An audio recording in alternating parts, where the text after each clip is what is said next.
बिंबफलाधरोष्ठात् पूर्णेन्दुसुन्दरमुखादरविन्दनेत्रात् कृष्णात् परं किमपि तत्त्वमहं न जाने। रामो राजमणिः सदा विजयते, रामं रमेशं भजे। रामेणाभिहता निशाचरचमो, रामाय तस्मै नमः। रामान्नास्ति परायणं परतरं, रामस्य दासोऽस्म्यहम्। रामे चित्तलयः सदा भवतु मे, भो राम मामुद्धर। मनोजवं मारुततुल्यवेगं, जितेन्द्रियं बुद्धिमतां वरिष्ठं, वातात्मजं वानरयूथमुख्यं, श्रीरामदूतं शरणं प्रपद्ये। यदक्षरमनाख्येयम् आनन्दं अज केवलं, श्रीमन्निवृत्तिनाथ इति ख्यातं दैवतमाश्रयेत्। नमामि सद्गुरुं शान्तं सच्चिदानन्दविग्रहं, पूर्णब्रह्मपरानन्दम् ईशम् आळन्दिवल्लभम्। नमो सद्गुरु तुकया ज्ञानदीपा, नमो सद्गुरु सच्चिदानन्दरूपा, नमो सद्गुरु भक्तकल्याणमूर्ति, नमो सद्गुरु भास्करा पूर्णकीर्ति। आदिनाथं च मत्स्येन्द्रं गोरक्षं गहिनीं तथा निवृत्तिं ज्ञानदेवं च देवं चूडामणिं नमः। अखण्डानन्दरूपाय सविज्ञानप्रदायिने भवद्वान्तदिनेशाय गुण्डाख्यगुरवे नमः। हरिं गुण्डागुरुं चैव नारायणं गुरुं तथा महीपतिं च दुण्डाख्यं भानुदासं गुरुं नमः। पुण्डलीकवरदा हरिविठ्ठल श्री ज्ञानदेव तुकाराम। कृतादिथ्योत रामस्तु सूर्यस्योदयनं प्रति आमन्त्र्य समुनिं सर्वान् वनम् एवं वगाहत। भगवान श्री रामचंद्र प्रभूंच्या चरित्राचं चिंतन आपण करतो आहोत। रामचंद्र प्रभू अत्रि ऋषींच्या आश्रमात येऊन थांबलेले आहेत। अत्रि ऋषी त्यांचा अधिकार मोठा आहे, त्यांची पत्नी अनसूया तिचा अधिकार मोठा आहे। आपल्या पत्नीचा अधिकार आपल्यापेक्षा जास्त आहे असं अत्रि ऋषींना वाटतं। त्या दोघांमध्ये एकमेकांविषयी अतिशय प्रेमाचा भाव आहे, श्रद्धेचा भाव आहे। रामचंद्र प्रभूंचा मुक्काम तिथे पडला आणि अत्रि ऋषींनी राम आणि सीता लक्ष्मण या तिघांनाही अनुसूयेचं काय चरित्र आहे हे सगळं सांगितलं। हे चरित्र सांगून झाल्यानंतर रामचंद्र प्रभू आणि लक्ष्मण यांच्याबरोबर अत्रि ऋषी बसले आणि अनुसूया आणि सीता मातोश्री या दोघी जणी आत बसल्या। अनुसूयेने त्या ठिकाणी सीता मातोश्रींना अनेक गोष्टींचा उपदेश केला। त्याच्यामध्ये सगळ्यात महत्त्वाचा उपदेश होता तो पतिव्रतेचा होता। पातिव्रत्य धर्म कसा असतो या संबंधातला विचार अनुसूया मातेने सीता मातोश्रीला सांगितला।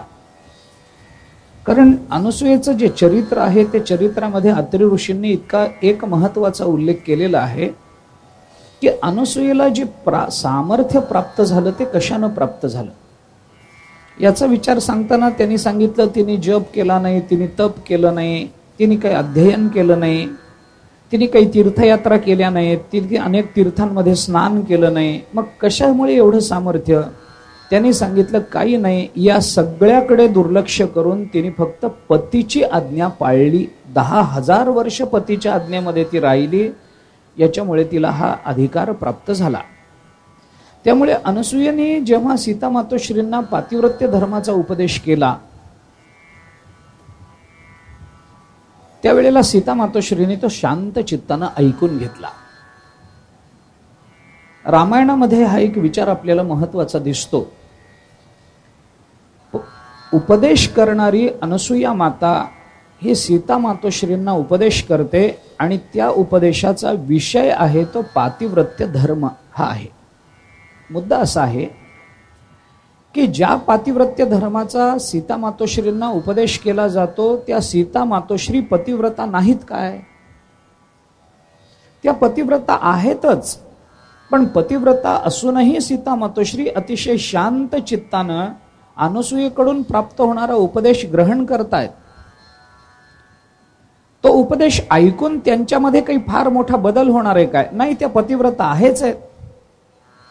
जीवनमुक्ताला जर जीवनमुक्तीचा उपदेश केला तर जीवनमुक्ताला काय फरक पडायचा आहे? काहीच नाही. अंतःकरण शुद्धी झालेल्या एखाद्या साधकाला अंतःकरण शुद्धीसाठी कराव्या लागणाऱ्या निष्काम कर्माचरणाचा उपदेश केला, काय फरक पडणार आहे? काहीच फरक पडणार नाही. मग जीवनमुक्ताला जी जीवनमुक्ती अपेक्षित आहे ती जर प्राप्त झालेली आहे तर त्याच्यानंतर त्याच विषयाच्या उपदेशाची गरज नाही. तर अनसूये मातेने सीता मातोश्रींना पातिव्रत्य असताना पातिव्रत्य धर्माचा उपदेश का केला? बर केला तो केला. सीता मातोश्रींनी अतिशय शांत चित्ताने तो सगळा ऐकून घेतला. मला माहिती असलेली एखादी गोष्ट मला जर पुन्हा सांगितली गेली तर ती पुन्हा ऐकताना मी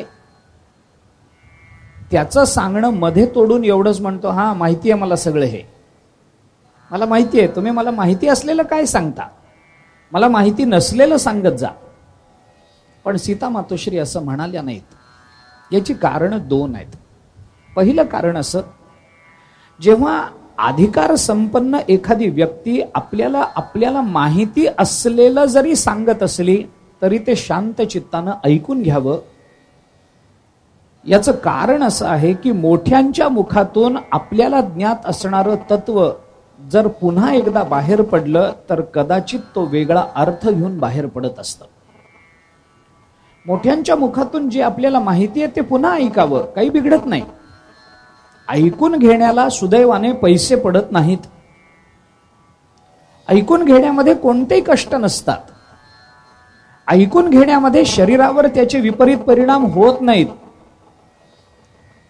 मोठ्यांच्या मुखातून एकच गोष्ट पुन्हा पुन्हा बाहेर पडली, येऊ देत ना.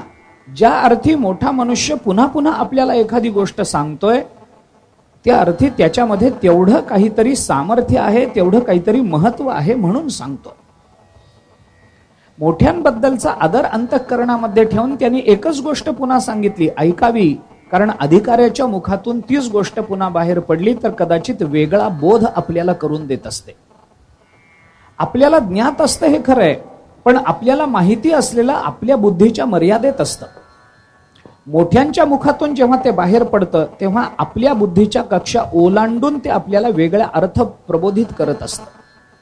आपण जेव्हा जे जाणतो तेव्हा आपल्या बुद्धीच्या कक्षेत जाणतो. आपली बुद्धी मर्यादित आहे. बरं, आपल्याला जे कळतं ते सगळ्यांना कळतं तेच कळतं असं नाही. कदाचित वेगळं कळू शकतं. पिंडे पिंडे मतिर्भिन्न आहेच आहे जगतामध्ये. प्रत्येकाची बुद्धी वेगळी आहे. त्यामुळे प्रत्येक तत्वाकडे बघताना कदाचित त्या बुद्धिशक्तीच्या जोरावर आम्ही त्या तत्वाचं अवबोधन करून घेण्याचा प्रयत्न करतो. त्या वेळेला आम्हाला ते तत्व आमच्या बुद्धी कक्षेमध्ये आमच्या बुद्धीच्या मर्यादेत प्रतीत होत असतं. पण जेव्हा एखादा मोठा माणूस आम्हाला ते तत्व सांगतो तेव्हा त्याच्या व्यापक बुद्धीनं त्याला प्रतीत झाले तो आम्हाला सांगत असेल तर आमची बुद्धी विचार करून जिथे थांबते त्याच्या पलीकडचं त्याच्या मुखातून बाहेर येत असतं. म्हणून मोठ्याने सांगितलेलं तेच ते असलं तरी पुन्हा पुन्हा ऐकावं. मोठा सांगतोय ना, ऐका ऐका. एक दुसरं कारण त्याचं असं आहे, पातिव्रत्य धर्माचं पालन सीता मातोश्री करत असूनही अनसूयेने सांगितलेला पातिव्रत्य धर्म सीता मातोश्रीने पुन्हा ऐकून घेतला. याचं महत्वाचं दुसरं कारण आपल्याला सांगता येतं ते असं आहे की पातिव्रत्य धर्मासारखी काही जे धर्म असतात, जे जीवन घडवणारे असतात, जीवनाला धन्यता देणारे असतात, की ज्या धर्माच्या आचरणात आपल्याला अन्य धर्माच्या आचरणाची अपेक्षा राहत नाही किंवा अन्य साधनांची अपेक्षा राहत नाही, अशी जीवनाची परिपूर्णता करून देणारा पातिव्रत्य धर्म आहे. ज्ञानोबारांनी त्या संबंधानं बोलताना म्हटलंय, पतीचिया मता अनुसरोनी पतिव्रता ते अनायासे आत्महिता पावेची गा. पतिव्रतेला पातिव्रत्य धर्म पाळण्यातच आत्मप्राप्ती होत असते, परब्रह्म प्राप्ती होत असते. त्याच्याकरता तिला गुरुकडे जावं लागत नाही, त्याच्याकरता तिला साधना करावी लागत नाही, तप करून शरीर झिजवावं लागत नाही, त्याच्याकरता अध्ययन करावं लागत नाही, शास्त्र पाहावी लागत नाहीत, काही करावं लागत नाही. फक्त पातिव्रत्य धर्माचं तिने आचरण केलं की तिला ब्रह्मज्ञानाची प्राप्ती आहे.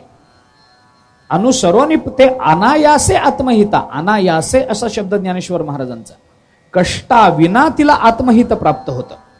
विना सायास तिला आत्महित प्राप्त होतं.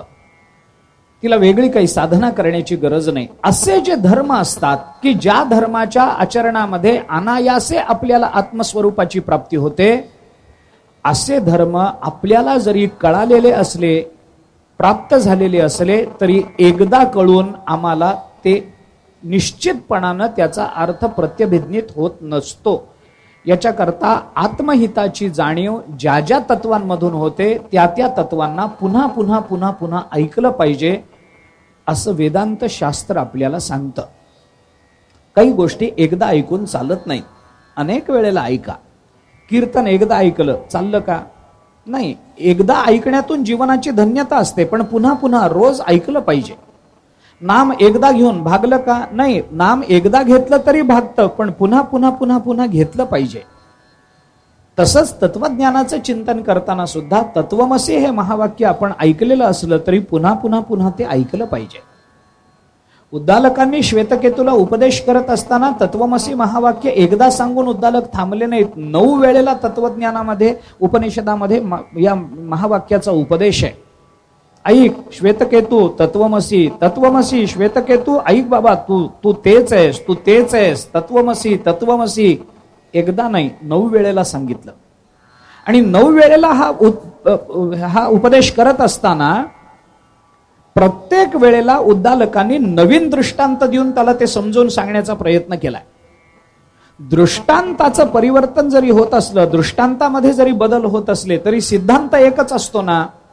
2 दृष्टांत ऐकले आणि श्वेतकेतू असं म्हणाला नाही, मला दृष्टांत बदलून सांगू नका, मला सिद्धांत कळालाय, असं श्वेतकेतू बोलला नाही. प्रत्येक वेळेला नवीन दृष्टांत देऊन सिद्धांत जरी तोच सांगितलेला असला तरी सुद्धा ते पुन्हा पुन्हा जोपर्यंत आपण ऐकत नाही, पुन्हा पुन्हा जोपर्यंत त्याचं चिंतन करत नाही, तोपर्यंत आपल्याला त्या तत्वज्ञानाची प्राप्ती होणार नाही, आपल्याला त्या धर्माची प्राप्ती होणार नाही. एकदा ऐकलं आणि भागलं असं निदान वेदांतात तरी होत नाही, निदान वेदांतात तरी चालत नाही. एकदा ज्ञानेश्वरीचं पारायण केलं, भागलं, चालत नाही, पुन्हा पुन्हा करावं लागतं. त्याचं नावच पारायण आहे. पारायण म्हणजे एकदा करणं. काय पारायण म्हणजे काय? परायण शब्दाचा भाववाचक पारायण जर होत असेल तर परायणता कशाला म्हणतात? आता ह भ प याच्यामध्ये काय अपेक्षित आहे? हरिभक्ती परायण असा शब्द आहे की नाही? तो एकच शब्द आहे. हरिभक्ती परायण हा एकच शब्द आहे. हरिभक्त परायण असा तो शब्द नाही, हरिभक्ती परायण असा तो शब्द आहे. पण तरी चालेल, ठीक आहे, हरकत नाही. भक्तिपरायण आहे म्हणजे काय? भगवंताची अखंड भक्ती करणारा, की ज्या भक्तीमध्ये खंड नाही असा जो असतो त्याला हरिभक्तिपरायण असं म्हणतात. आता हे बिरुद मिरवणारे किती अखंड भक्ती करतात ते विचारायचं नाही, पण त्या शब्दाचा अर्थ मात्र असा आहे की ज्याच्या जीवनामध्ये भगवंताच्या भक्तीमध्ये खंड पडलेला नाही तो हरिभक्तिपरायण असावा. परायण शब्द कशावरून आला? परायण म्हणजे त्याच्यामध्ये सातत्यानं राहणं, परायणता, त्याच्यामध्ये अखंड असणं, तेच तेच तेच तेच अखंड चिंतन करणं. त्याच शब्दावरून पारायण शब्द आला. अखंड ज्ञानेश्वरी वाचत जाणं याला पारायण म्हणतात. वर्षातून 7 दिवस वाचली, नंतर माळ्यावर ठेवली, ती पुढच्या वर्षीच्या पारायणालाच खाली काढली, हे पारायण नाही. पारायण म्हणजे अखंड वाचत जाणं, रोज वाचत जाणं, रोज त्याचं चिंतन करत जाणं, याला पारायण म्हणतात. अनसूयेने सीता मातोश्रींना पातिव्रत्य धर्माचा उपदेश केला. सीता मातोश्रीने असं नाही सांगितलं की हा मला हे माहिती आहे, काहीतरी वेगळं सांगा, नवीन सांगा, मला माहित नाही ते सांगा. नाही, आपल्याला माहिती असलं तरी, मोठ्यांच्या मुखातून येत असलं तरी शांत चित्तानं त्याचं ग्रहण केलं पाहिजे, कारण सांगणारा मोठा आहे. पुन्हा पुन्हा त्याचं ग्रहण करा. एकच कीर्तन अनेक वेळेला ऐकावं लागलं, हरकत नाही, ऐका. एकच नाम पुन्हा पुन्हा कानावर आलं, हरकत नाही, ऐका. काही फरक पडत नाही, काही अडचण नसते. सीता मातोश्रींनी हे दाखवून दिलं की माहिती असलेले धर्म सुद्धा पुन्हा पुन्हा ऐकण्यामध्ये काही अडचण नसते, काही दोष नसतो, उलट झाला तर त्याचा फायदाच असतो. रात्रभर रामचंद्र प्रभू, सीता मातोश्री, लक्ष्मणाचा अत्रि ऋषींचा आश्रमामध्ये मुक्काम झाला. दुसऱ्या दिवशी सकाळी अत्रि ऋषींचा निरोप घेऊन हे सगळे बाहेर पडले. इथून अयोध्या कांड संपतं आणि अरण्य कांडाला प्रारंभ होतो. रामायणातलं हे तिसरं कांड आहे. हे अरण्यकांड तसं म्हटलं तर छोटंसं कांड आहे, काही फार मोठं कांड हे नाही, छोटं कांड आहे. पण अरण्यकांडाचा बारकाईनं विचार केला तर आपल्याला लक्षात येईल की भगवंताच्या सगळ्या अवतार कार्याचा विस्तार आणि अवतार कार्याचा हेतू या अरण्यकांडामध्ये सिद्ध झालेला आपल्याला दिसतो. अरण्यकांडामध्ये काही फार म्हणजे वाल्मिकी रामायणाच्या दृष्टीने जर बघितलं तर फार काही मोठं सर्ग नाही आहेत. सगळे मिळून एकूण 75 अध्याय आहेत फक्त. छोटे छोटे छोटे आहेत. अरण्यकांड तसं छोटं आहे. पण भगवंतानी ज्या हेतूने अवतार घेतला, भगवंताच्या प्रवृत्ती धर्माला अनुसरून परित्राणाय साधूनाम विनाशायच दुष्कृताम धर्मसंस्थापनार्थाय संभवामी युगे युगे, हे जे भगवान बोलले होते, या बोलण्यातल्या सगळ्या हेतूंची सिद्धी या अरण्यकांडामध्ये झालेली आपल्याला दिसते. साधूंचं रक्षण, दुष्टांचा विनाश आणि धर्माची स्थापना. आता या 3 गोष्टी स्वतंत्र मानायच्या का? की साधूंचं रक्षण एक स्वतंत्र भगवंताचं कर्तव्य कर्म आहे, दुष्टांचं निर्दलन हे भगवंताचं स्वतंत्र कर्म आहे, आणि धर्मसंस्थापना हे भगवंताचं स्वतंत्र कर्म आहे, असं मानायचं कारण नाही. मग धर्मसंस्थापना हे भगवंताचं स्वतंत्र असं कर्तव्य आहे, आणि हे कर्तव्य सिद्धीला जाण्याकरता काय जर करावं लागत असेल तर परित्राणाय साधूनाम विनाशायच दुष्कृताम, म्हणजे परित्राणाय साधूनाम विनाशायच दुष्कृताम हे भगवंताच्या मुख्य धर्माला अनुषंगिक धर्म म्हणून आपल्याला स्वीकारावे लागतील. धर्माची संस्थापना करायची असेल तर काय करावं लागतं? धर्म संस्थापित कधी होईल? ज्या वेळेला सज्जन इथले सुखी होतील आणि दुर्जन इथले निवृत्त होतील, त्यावेळेला धर्म संस्थापना होईल. या श्लोकावरच्या टीकाकाराने आचार्याने सुद्धा चिंतन करताना अशा 2-3 पद्धतीने त्याचा विचार केलाय. साधूंचं रक्षण, परित्राण करणं आणि दुष्टांचा नाश करणं हे स्वतंत्र काम नाहीये, पण धर्मसंस्थापनेकरता हे करणं आवश्यक आहे, म्हणून ते करावं लागतं. कारण कितीही धर्माची संस्थापना केली आणि दुष्ट जर उन्मत्त झालेले असले तर स्थापित केलेला धर्म टिकत नसतो. साधूंचं रक्षण न करता धर्म जर आम्ही स्थापित करण्याचा प्रयत्न केला तर स्थापित केलेला आदर्श धर्म पुढे चालवणार कोण असतं? ज्या संतांकडून या धर्माची चालना किंवा या धर्माला प्रेरणा मिळते, हा धर्म ज्यांच्या आचरणातून जगत असतो, तेच जर या जगतामध्ये सुरक्षित नसतील तर स्थापित केलेला धर्म टिकणार नाही. याच्याकरता परित्राणाय साधूनाम, स्थापित केलेला धर्म टिकायचा असेल तर दुर्जन या जगतामध्ये मातलेले असतील तर धर्म स्थापित करून उपयोग काय त्याचा? कशाकरता धर्म स्थापित करायचा? कारण धर्म शब्दाचा अर्थ जो आम्हाला धारण करतो त्याला धर्म म्हणतात. धारणात धर्म मित्याहुर धर्म धारयते प्रजा यस्या धारण संयुक्तः स धर्म इत्यभिधीयते. व्यास महर्षींनी धर्माची व्याख्या करताना महाभारतामध्ये ही व्याख्या केली. जो आम्हाला धारण करतो त्याला धर्म म्हणतात, जो आमची काळजी करतो त्याला धर्म म्हणतात, जो आमची काळजी वाहतो त्याला धर्म म्हणतात. धारणात धर्मम इति आहुः, जो धारण करतो त्याला धर्म म्हणतात. धर्म धारयते प्रजा यस्या धारण संयुक्तः स धर्म इत्यभिधीयते, त्याला धर्म असं म्हणतात. धरती लोकान इति धर्मः, जो लोकांना धारण करतो त्याला धर्म म्हणा.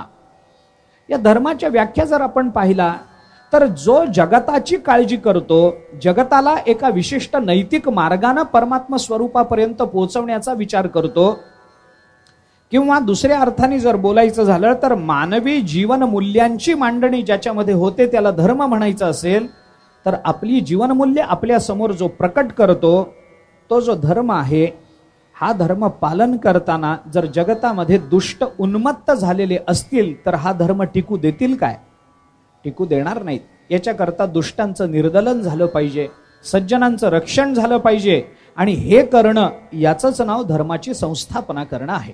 धर्माच्या संस्थापनेमध्ये अनुषंगिक म्हणून तुम्ही सज्जन रक्षण आणि दुष्ट निर्दलन हे करा, किंवा दुष्टांचं निर्दलन आणि सज्जनांचं रक्षण करणं म्हणजेच धर्माची संस्थापना आहे असं म्हणा. दोन्ही अर्थाने ते चालण्यासारखं आहे.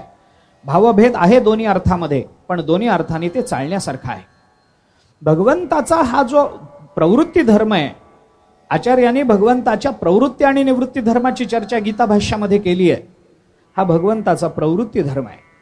प्रत्येक अवतारामध्ये भगवंताला हे करावं लागतं. परित्राणाय साधूनाम विनाशाय च दुष्कृताम धर्मसंस्थापनार्थाय, याच्याकरता भगवंताचा अवतार आहेच आहे, आपल्याला नाकारता येणार नाही, ते त्यांना करावं लागेल. निवृत्ती धर्माकरता म्हणून त्यांनी कशाकरता अवतार घेतला, काय केला, ते नंतरचे सगळे प्रश्न आहेत. ते त्यांनी कुणाकरता अवतार घेतला, मग कुंती माता म्हणते त्या दृष्टीने जर विचार केला तर जे बाबा जीवनमुक्त झालेले आहेत त्यांना सुद्धा भक्तिमार्गानं भक्तियोग विधानार्थम कथम कशम पश्येमहि स्त्रियः असं जे कुंती माता भागवतामध्ये बोलते, त्या दृष्टीनं त्यांनाही भक्तियोगाकडे प्रवृत्त करण्याकरता भगवंताचा अवतार झाला. हा भगवंताचा निवृत्ती धर्म आहे सगळा. पण प्रवृत्ती धर्म एकच आहे, परित्राणाय साधूनाम विनाशाय च दुष्कृताम. आणि रामचंद्र प्रभूंचा हा प्रवृत्ती धर्म या अरण्यकांडामध्ये सिद्ध होताना आपल्याला दिसतो. म्हणून अरण्यकांड महत्वाचं आहे. छोटंसं असलं तरी अरण्यकांड महत्वाचं आहे. भगवंताचा धर्म सिद्धीला जातो एक. दुसरा, भगवंताचा निवृत्ती धर्म सुद्धा अयोध्या कांडातच सिद्धीला जाताना आपल्याला दिसतो. कशावरून? कारण भगवंताला ज्या वेळेला कैकेयी मातेनं सांगितलं की तुला 14 वर्ष दंडकारण्यामध्ये जाऊन तपस्वी वेशामध्ये राहायचं आहे, तेव्हा भगवंताने काही तक्रार केली नाही. काही त्याच्याकरता भगवंतानी सांगितलं नाही कसं कसं नंतर जातो, कधीतरी पुढे जातो, म्हातारं झाल्यावर जातो, असं भगवान बोलले नाहीत. भगवान म्हणाले, आनंदाची गोष्ट आहे, माझ्या मनातलं बोललीस आई, तू माझ्या कल्याणाचा वर मागितलास. का? कारण रामचंद्र प्रभूंच्या मनात इच्छा आहे की या निमित्तानं आपण अरण्यामध्ये जाऊ, तिथं जप तप करून भगवतप्रिय झालेल्या साधकांची, ऋषीमुनींची, तपस्वींची आपल्याला सेवा करता येईल. आपल्या लाडक्या भक्तांची सेवा करणं हे हा भगवंताचा प्रवृत्ती धर्म नाही आहे, हा निवृत्ती धर्म आहे. निवृत्ती धर्म आहे. तया ते आम्ही नमस्कारू, तया ते माथा मुकुट करू, तयाची टाच धरू हृदयी आम्ही, हे जे ज्ञानोबा भगवंताच्या मुखातून बोलतात, हा भगवंताचा निवृत्ती धर्म मानला पाहिजे. बाबा आम्ही ते साधका, आम्ही त्या महात्म्यांना नमस्कार करू, आम्ही त्या भगवत भक्ताला नमस्कार करू, तया ते आम्ही नमस्कारू, तया ते माथा मुकुट करू, अरे त्यांना आम्ही आमच्या डोक्यावर धारण करू. नाही, त्यांनी जर आम्हाला लाथ मारली तर ती लाथ आम्ही आमच्या छातीवर अभिमानाने मिरवू, हा भगवंताचा निवृत्ती धर्म आहे. म्हणजे भगवंताला जसं दुष्टांचं निर्दलन करायचं होतं आणि सज्जनांचं रक्षण करायचं होतं, तसं भगवंताला या अवतारामध्ये सुद्धा भक्तांची सेवाही करायची होती. त्यांची चरणधुली आपल्या अंगाला लावून घ्यायची होती. त्यांच्या चरणधुलीची अपेक्षा भगवंतालाही होती. आणि हा भगवंताचा निवृत्ती धर्म जर कुठं सिद्धीला गेला असेल तर तो या अरण्यकांडामध्ये सिद्धीला गेलाय. म्हणून अरण्यकांड महत्वाचं माना. का महत्वाचं मानायचं? एक कारण, भगवंताचा प्रवृत्ती धर्म इथं सिद्धीला जातो आहे. दुसरं कारण, भगवंताचा निवृत्ती धर्म इथं सिद्धीला जातो आहे, म्हणून अरण्यकांड महत्वाचं माना. अजून एका अर्थाने आपल्याला थोडासा याचा विचार करता येण्यासारखा आहे. रामचंद्र प्रभू परमात्मा आहेत, भगवत तत्व म्हणून ते अवताराला आले वगैरे, या गोष्टी जशा आपल्याला मान्य आहेत, तसं सुरुवातीला रामायणाचा प्रारंभ होताना ज्या वेळेला वाल्मिकी ऋषींनी नारदांना प्रश्न विचारला होता की सांप्रत काळामध्ये नररूपामध्ये या गुणांनी संपन्न कोण आहे हे मला सांगा, त्यावेळेला ते जे बोलले होते, नररूपात कोण आहे सांगा, मनुष्य रूपात कोण आहे. आपण याची चिकित्सा थोडी करून आलोय पहिल्यांदा. मनुष्य रूपात कोण आहे? तर माणसाच्या रूपामध्ये ते का प्रकट झाले? कारण मानवी धर्म कसे पाळायचे असतात हे त्याच्यातून त्यांनी आपल्याला सांगितलंय. आपण बोलून आलोय, मला फक्त स्मरण करून द्यायचंय. अरण्यकांड एवढ्या करता महत्वाचं आहे की अरण्य म्हणजे नेमकं काय हे पहिल्यांदा आपण लक्षात घेतलं पाहिजे. रामचंद्र प्रभू अरण्यात गेले म्हणजे काय झालं? कुठंतरी अरण्यात म्हणजे वनवासामध्ये गेले, कुठंतरी अगदी घनदाट झाडी आहे, कुठंतरी राक्षस राहतात, राक्षसिणी राहतात, हिंस्त्र श्वापद राहतात. कोणत्याही वेळेला आपल्या जीवनावर ते, आपल्या शरीरावर ते आक्रमण करू शकतात. कोणताही क्षण आपला तिथला शेवटचा क्षण असू शकतो. त्यालाच अरण्य म्हणायचंय ना. मग यालाच जर अरण्य म्हणायचं असेल तर आता आपण थोडासा विचार असा करा, आपलं जीवन अरण्यापेक्षा काय वेगळंय सांगा. काय वेगळं आहे आपलं जीवन अरण्यापेक्षा? कोणताही क्षण आपल्या जीवनातला शेवटचा क्षण असू शकतो की नाही? बोला. असू शकतो. कोणत्याही वेळेला कोणताही विकार आपल्यावर आक्रमण करू शकतो की नाही? करू शकतो. माणसाचा काम कधी भडकेल सांगता येत नाही. माणसाचा क्रोध कधी भडकेल सांगता येत नाही. काम तपस्व्यांचा काम सुद्धा भडकलेला आपल्याला दिसतो, तर आपण येऊन जाऊन प्रापंचिक माणसं आहोत, कामामध्येच राहणारे आहोत. आणि याच कारणाकरता या अरण्यकांडामध्ये मंदकर्णी नावाच्या एका तपस्व्याची कथा पुढे आलेली आहे. पंच अप्सरा सरोवराच्या काठावर तप करणारा मंदकर्णी नावाचा तपस्वी, त्याची कथा रामायणामध्ये तेवढ्या करता आली. अरे हे अरण्य आहे, आणि अरण्याचा विचार केला तर आपण हे अरण्यातच आहोत ना. कोण नाही म्हणतं?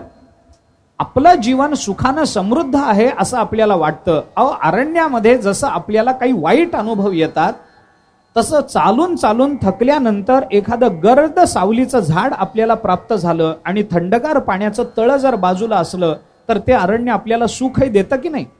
देतं ना. मग जे अरण्य आपल्याला सुखही देतं, जे अरण्य आपल्याला दुःखही देतं, आणि तरीही ते अरण्य असलं तरी आपलं जीवनही तसंच आहे ना. काही सुखाचे क्षणही वेचता येतात, काही दुःखाचे क्षणही आपल्या जीवनामध्ये आहेत. आपलं सध्याचं जीवन अरण्यापेक्षा काय वेगळं आहे बोला. अरण्यामध्ये रामचंद्र प्रभू गेले, निदान रामचंद्र प्रभूंना अरण्यात जावं लागलं. आपण अरण्यातच जन्माला आलेलो आहोत.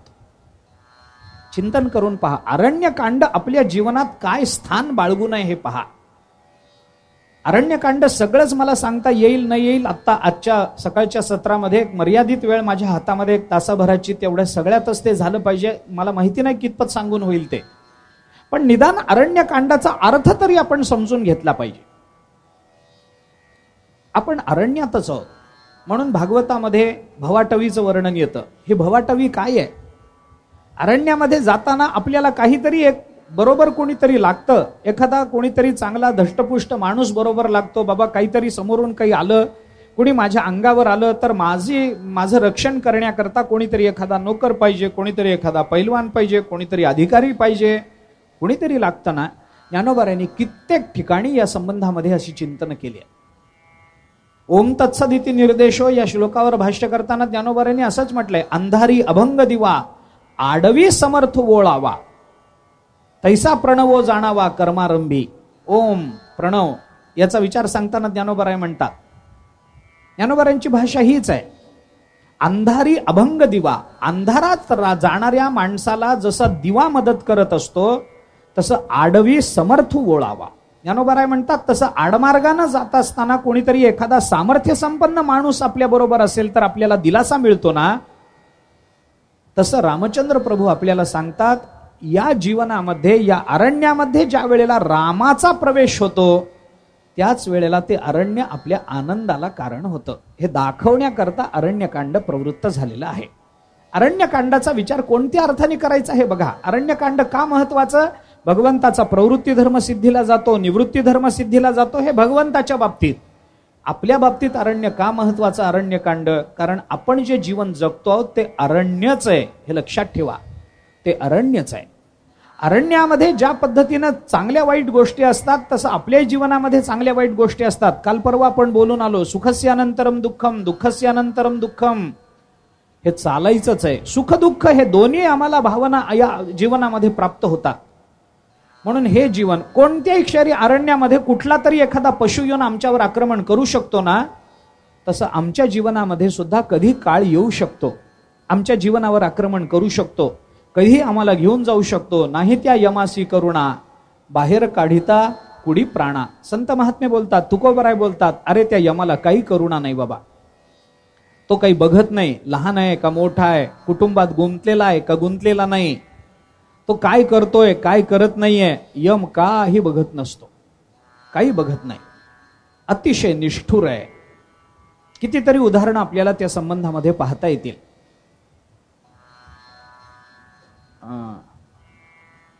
योग वासिष्ठामध्ये या काळाचं, या यमाचं चिंतन करताना त्याला काही विशेषणं दिली आहेत. निर्दयः, कठिनः, क्रूरः, कर्कशः, कृपणः, अधमः,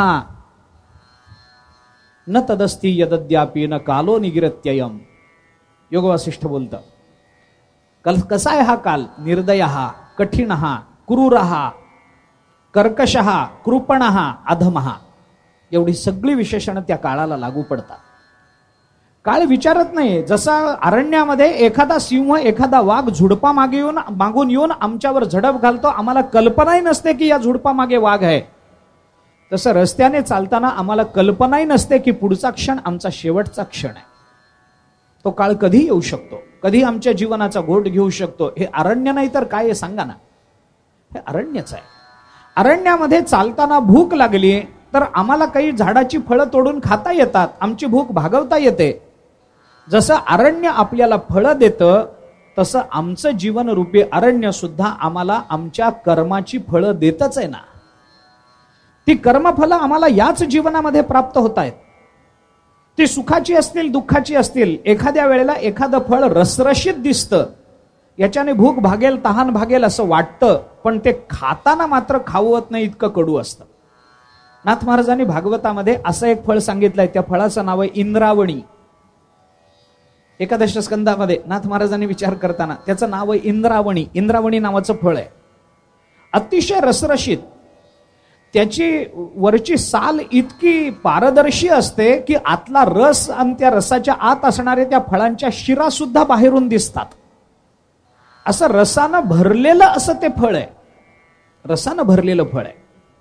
असं वाटतं की हे फळ जर एक आपल्याला मिळालं, बस बस आपल्याला आता रात्रीपर्यंत जेवायची गरज राहणार नाही. इतकं मोहक, इतकं रसरशीत, कुणालाही पटकन उचलून तोंडात घालावं वाटावं असं ते फळ.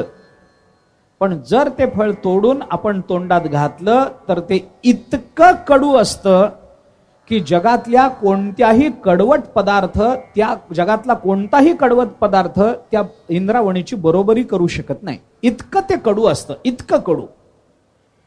मनुष्याला आपला प्राण गेलेला बरा वाटतो, पण ही कडू चव जिभेवर नको असं वाटायला लागतं. हे जसं अरण्यामध्ये घडतं तसं आमच्याही जीवनामध्ये आमच्या कर्माची काही फलं आपल्याला अशी मिळतात की माणसाला वाटतं ह्याच्यापेक्षा प्राण गेलेला बरा, पण असा आपला अपमान व्हायला नको, पण अशा पद्धतीनं आपल्या जीवनामध्ये दुःख यायला नको. अरण्यच आहे, अरण्यच आहे. ज्ञानोबरायांनी बहुनाम जन्मना म्हणते ज्ञानवान माम प्रपद्यते वासुदेव सर्वमिती स महात्मा सुदुर्लभा. या श्लोकावर भाष्य करत असताना त्याच्या खालची पहिली ओवी काय सांगितली आपण पहा. जेतो विषयांची दाट झाडी, माझी कामक्रोधाची साकडी, चुकावून आला पाडी सद्वासनेची. ज्ञानोबराय म्हणतात आपलं जीवन म्हणजे कसं आहे, विषयांची दाट झाडी आहे. अरण्यात वेगळं काय असतं सांगा ना. अरण्यामध्ये एखाद्या वेलीमध्ये पाय फसला गुंतत जातो आपण, तसं विषयामध्ये आपण अडकलो गुंततच जातो ना. कुठपर्यंत? जसं अरण्यातली ती वृक्षराजी किंवा ती एखादी दाट झाडी आमचा प्राणच घेते, तसा विषयामध्ये गुंतलेल्याचा सुद्धा विषय प्राणच घेतो ना, प्राणच घेतो. ध्यायतो विषयान पुंसाः संगस्तेषुपजायते, संगात संजायते कामः, कामात क्रोधोभिजायते, क्रोधात भवति सम्मोहः, सम्मोहात स्मृतिविभ्रमः, स्मृतिभ्रंशात बुद्धिनाशो, बुद्धिनाशात प्रणश्यती. प्राणच घेतो तो विषय, विषय प्राण घेतो. याच्याकरता आता विस्तार करण्याचं मला काही कारण नाही आहे. विषयाची लालसा माणसाचा प्राण घेते. एका माशाचं उदाहरण ज्ञानोबरांनी दिलंय. आमिष कवळू थोरी अशा न विचारिता गिळीजे मासा. ज्ञानोबराय म्हणतात आमिष त्या एक अशी अर्धी आळी तोडून त्या गळाला लावली जाते. ती वळवळ करणारी आळी बघून मासा त्या गळाकडे प्रवृत्त होतो आणि ती आळी आपल्याला खाता यावी म्हणून तिच्यावर झडप घालतो. गळ त्या माशाच्या घशात अडकतो आणि मासा मरतो. कशामुळे मेला? विषयाच्या भोगाची लालसा. एवढंच त्याचं उत्तर आहे. विषयाच्या भोगाची लालसा आहे. एका महात्म्याने या माशाच्या या प्रसंगाचं वर्णन करताना फार गोड वर्णन केलंय. काय होतं म्हणे, ती एक छोटीशी आळी तो कोळी तोडतो अर्धी आणि त्या गळाला अडकवतो. ती आळी तुटली तरी तिची वळवळ वळवळ चालू असते, ती अशी हलत असते आणि हलणारं काही दिसलं की मासा तिकडं प्रवृत्त होतो. त्या महात्म्याने वर्णन करताना दोह्यामध्ये असं सांगितलंय, ती जी आळी असते ती अशी हलत हलत त्या माशाला सांगत असे, नको बाबा माझ्याकडे येऊ नको, बरं मरशील, येऊ नको येऊ नको. ती हलून हलून सांगत असते. दोह्यामध्ये त्या महात्म्याने असं सांगितलंय, ती आळी म्हणते म्हणे मत आ मेरे लिए, मैं आधा हुआ तेरे लिए, अगर तू आता है मेरे लिए तो बाहर खड़ा है तेरे लिए. येऊ नको, माझ्याकडे येऊ नकोस, मी तुझ्याकरता मी तुटून गेलो, आता निदान तू तरी मरू नकोस. तू जर माझ्याकडे आलास तर बाहेरचा कोळी तुला मारल्याशिवाय राहणार नाही. आपलं काय वेगळं आहे सांगा ना, काय वेगळं आहे? अशनम्ये वसनम्ये जायामे बंधुवर्गो मे इति मे मे कुर्वाणम काल हंती व्रकोदरः. आहे की नाही? हे माझं, हे माझं, हे माझं, हे माझं, असं मे मे मे मे मे म्हणजे माझं. मे मे कोण करतं? बकरी करते, बकरी. मे मे मे मे अशनम्ये वसनम्ये, बाबा हे अन्न माझं, हे वस्त्र माझं, जायामे बायको माझी, बंधुवर्गो मे हा सगळा परिवार माझा, मे मे मे असं मे मे मे मे करणाऱ्या बकरीला ज्या पद्धतीनं एखादा कोल्हा येऊन कधीतरी खाऊन जातो, तसं हे माझं माझं माझं माझं मे मे मे मे करणाऱ्याला काळ नावाचा कोल्हा कधीतरी येतो आणि खाऊन जातो. अरण्यामध्ये हे घडतं. ज्ञानोबराय म्हणतात, जे तो विषयांची दाट झाडी अरण्यच आहे, कामक्रोधांची साकडी अरण्यातच असतं. पण हे सगळं चुकवून सद्वासनेच्या पहाडावर जाऊन तो उभा राहतो, तेव्हा या अरण्यातून तो बाहेर पडतो. ती सद्वासना कोणती आहे?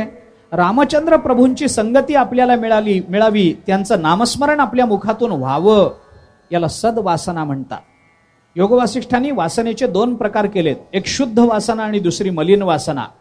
वासना द्विविधा प्रोक्ता, शुद्धाच मलिनस्तथा मलिना जन्म हेतु शुद्धा जन्म विनाशिनी. 2 वासना असतात, एक शुद्ध वासना, दुसरी मलिन वासना. शुद्ध वासना आपल्या मरणाला कारण ठरते, तर मलिन वासना आपल्या मरणाला कारण ठरते, तर शुद्ध वासना आपल्या जीवन मुक्तीला कारण ठरत असते. मलिन वासनेमध्ये पुन्हा 3 प्रकार होतात, एक लोकवासना, एक शास्त्र वासना आणि एक देह वासना. त्याच्यात शास्त्र वासनेमध्ये पुन्हा 3 प्रकार होतात. हे सगळं योग वासिष्ठामध्ये आलंय. आपण वसिष्ठांनी रामचंद्र प्रभूंना केलेल्या उपदेशाचं चिंतन करा. जशी हे मलिन वासना आहे, तशी शुद्ध वासना जी आहे ती 4 प्रकारची असते, मैत्री, करुणा, मुदिता आणि उपेक्षा. पतंजली योगसूत्रांनी याचा विचार केला. मैत्री, करुणा, मुदिता आणि उपेक्षा. जे सज्जन आहेत, जे चांगले आहेत, त्यांच्याबद्दल आपली मैत्री व्हावी, त्यांचा संग आपल्याला घडावा, ही सद्वासना आहे, ही चांगली वासना आहे. दुसरी करुणा आहे.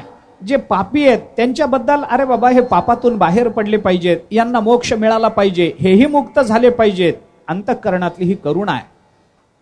मुदिता, जेव्हा त्यांच्याबद्दल त्यांचा संग आपल्याला प्राप्त होतो, त्यांच्या सेवेची संधी आपल्याला प्राप्त होते, तसं आपल्या चित्तामध्ये जो आनंद निर्माण होतो, हा आनंद पुन्हा पुन्हा आपल्याला मिळत राहावा, ही मुदिता आहे. आणि जेव्हा एखाद्याच्या बाबतीत आपल्याला त्याचं पाप किंवा दुःख दूर करणं शक्य नसतं, तरी तो आपल्याला त्रस्त करत असतो, त्यावेळेला त्याच्या उपेक्षा करून आपल्याला पुढे जायचं असतं, याला उपेक्षा असं म्हणतात.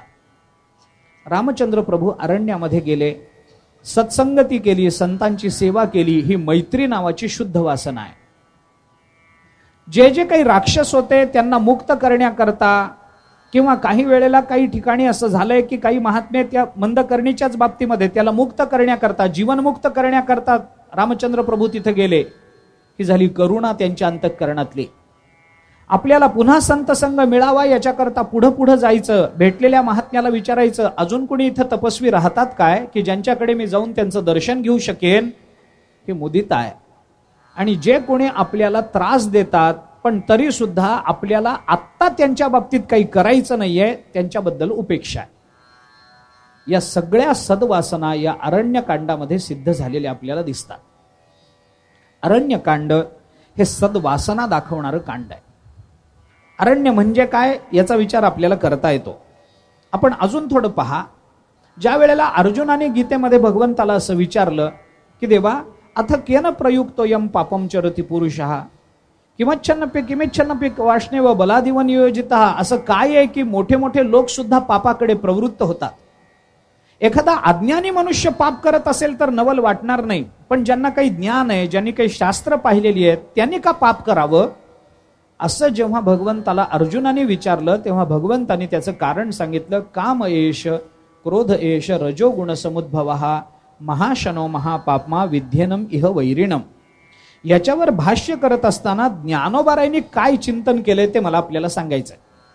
ज्ञानोबाराय म्हणतात हे कामक्रोध कसे आहेत, हे ज्ञाननिधीचे भुजंग, विषयदरीचे वाघ, हे भजन मार्गीचे मांग मारकजे, हे देहदुर्गीचे धोंड, हे इंद्रिय ग्रामीचे कोंड, यांचे व्यामोहाधिक बंड जगावरी. ज्ञानोबराय बोलताना हे काय शब्द वापरतात?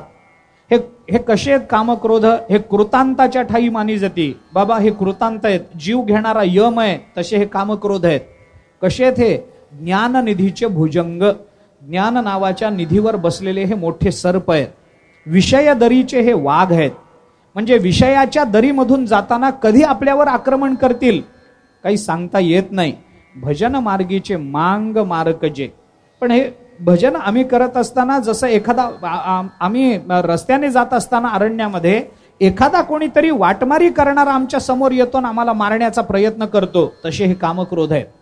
हे सगळं काय आहे?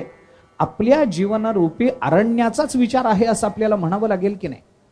म्हणून रामचंद्र प्रभू अरण्यामध्ये प्रवेश करते झाले. हे अरण्यकांड आम्हाला कुठंतरी आमच्या जीवनाचं दर्शन घडवतं. रामचंद्र प्रभूंनी काय केलं ते आपल्याला केलं पाहिजे. आमच्या जीवनातली ही अरण्याची वाईट गोष्ट संपावी, आमच्या जीवनातलं हे सगळं अरण्य संपावं आणि आमचं जीवन अतिशय शांत, शुद्ध आणि परमात्मरूप होऊन जावं, याच्याकरता रामचंद्र प्रभूंनी अरण्यात जे केलं ते आपण केलं पाहिजे हे सांगण्याकरता अरण्यकांड आहे. रामचंद्र प्रभूंनी काय केलं? संत सेवा केली. रामचंद्र प्रभूने काय केलं? संत संगती केली. म्हणून आपणही जर जीवनामध्ये संत संगती करू तर आपलं हे अरण्य न राहता आपल्या जीवनाचं कल्याण होऊन जाईल. आता लोक असं विचारतात की संत संगती आम्ही करायची कशी? त्यावेळेला कोणी संत महात्म्य होते तिथं म्हणून ते तिथं गेले, अत्रि ऋषींकडे गेले, भरद्वाजांकडे गेले, अमक्याकडे गेले, तमक्याकडे गेले, हे सगळ्यांकडे गेले, हे बरोबर आहे. पण आमच्या जीवनात कुठं आम्हाला आता संत भेटणार आहे? कलियुगामध्ये कोण संत दिसतो आम्हाला? कोणी संत नाही आहे कलियुगामध्ये. आम्हाला संत बरं ज्ञानोबाराय आहेत पण ते समाधीत आहेत, नामदेवराय आहेत पण ते पायरीत आहेत. आम्हाला भेटणार कसे? आम्ही कशी संत संगती करावी? आणि आमचं जीवन हे अरण्य जे झालेलं आहे ते सगळा त्रास आम्ही निवृत्त करावा. आम्ही कुठे संत संगती करावी? रामचंद्र प्रभूंना जमलं, आम्हाला कसं जमेल? त्याचं उत्तरही मी एका वाक्यात देऊन पुढे जाईन. मला अडकायचं नाही याच्यामध्ये, पण एका वाक्यात उत्तर देऊन जातो. हे मान्य आहे की आपल्याला ज्ञानोबाराय दिसणार नाहीत, भेटणार नाहीत, तुकोबारायांचं दर्शन होणार नाही, तेवढं पुण्य आमच्या गाठीशी नसेल, कदाचित नसेल. नामदेवरायांची भेट होणार नाही, जनाबाईंची कृपा आमच्यावर होणार नाही, गोरोबा काका चोखोबाराय दिसणार नाहीत, आम्हाला मान्य आहे. आम्हाला ज्ञानोबारायांची भेट होणार नाही हे मान्य आहे, पण ज्ञानेश्वरीची तरी भेट होईल की नाही? आम्हाला तुकोबाराय भेटणार नाहीत, पण गाथा आहे की नाही आमच्या हातामध्ये? अरे ती संत संगतीच आहे. ज्ञानोबाराय नाही भेटले हरकत नाही, आम्हाला ज्ञानेश्वरी मिळाली ना, संत संगतीच आहे आमच्या करता. ते ज्ञानोबाराय भेटणंच आहे एका अर्थानं. गाथा आपल्या हातात येणं म्हणजे तुकोबाराय भेटणंच आहे एका अर्थानं. ज्ञानेश्वरी गाथा आमच्या घरातच आहेत, म्हणजे ज्ञानोबाराय तुकोबाराय आमच्या घरीच येऊन बसलेले आहेत, पण आमचं त्याच्याकडे दुर्लक्ष आहे. म्हणून ज्ञानोबाराय बोलताना जे बोलतात 9व्या अध्यायामध्ये ते बऱ्याच वेळेला महत्वाचं वाटतं. ज्ञानोबाराय म्हणतात, गोचिड असतो की नाही, गोचिड हा गायीच्या कासेवर बसतो. एक त्वचा पलीकडे गेलं की दूध मिळू शकतं, परंतु गोचिडाला दूध नको असतं, फक्त त्याचं रक्तच प्यायचं असतं. दूध तिथंच आहे पण गोचिडाला रक्तच प्यायचंय. पाहे पा दूध पवित्र आणि गोड, पासे त्वचेची या पदरा आड, ते अवेरुनी काय गोचिड अशुद्ध न सेविती? ज्ञानोबाराय विचारतात. दूध तिथंच आहे पण पवित्र दूध जवळ असताना सुद्धा त्याचा त्याग करायचा आणि अशुद्ध असं रक्त प्यायत बसायचं. आमचं तरी गोचिडापेक्षा काय वेगळं चाललंय? ज्ञानेश्वरी गाथा आमच्या घरात असताना आम्हाला ते शुद्ध सेवन करायचं नाही, पण आम्हाला विषयाचे भोग मात्र घ्यायचेत. याचा अर्थ काय? संत संगती आहे पण आम्ही स्वीकारत नाही आहोत. रामचंद्र प्रभू अरण्यकांडाच्या पहिल्या सर्गामध्ये रामचंद्र प्रभू जिथं अनेक तपस्वी एकत्रित राहत होते त्या विराधाच्या भीतीनं, तिथं रामचंद्र प्रभू गेले, त्या तपस्व्यांमध्ये राहिले, त्यांची सुखदुःख काय आहेत ती ऐकून घेतली. विराधाचं भय आहे हे त्यांना कळालं होतं. विराध तिथंच राहत होता, विराध राक्षस आहे, तिथंच राहत होता. हे महात्मे तिथंच राहत होते, रामचंद्र प्रभूही तिथंच आले. पण रामचंद्र प्रभूंनी सत्संगती केली, विराधाला मारून टाकलं. ज्या संतांच्या संगतीमध्ये जाऊन रामचंद्र प्रभूंना अत्यंत आनंदाची अनुभूती आली, त्याच संतांच्या जवळपास विराध नावाचा राक्षसही राहत होता. पण त्या राक्षसाला कधीही असं वाटलं नाही की या संतांच्या संगतीत जाऊन बसावं आणि आपलं जीवन धन्य करून घ्यावं. संत तिथंच होते, पण विराधाला वाटलं नाही. रामचंद्र प्रभू लांबून आले आणि त्यांनी आनंद प्राप्त करून घेतला. विराधाला संत संगती जवळ असून मिळत नाही, कळत नाही. आम्ही तरी विराधापेक्षा कुठे वेगळे आहोत. ज्ञानेश्वरी गाथा दासबोध जवळ असून सुद्धा आम्हाला जर ते कळत नसेल तर विराध नावाचा राक्षसन आम्ही काय फरक आहोत. अरण्यकांडच आहे आपलं जीवन म्हणजे. आणि हे कळावं याच्याकरता अरण्यकांडाचा विचार करा.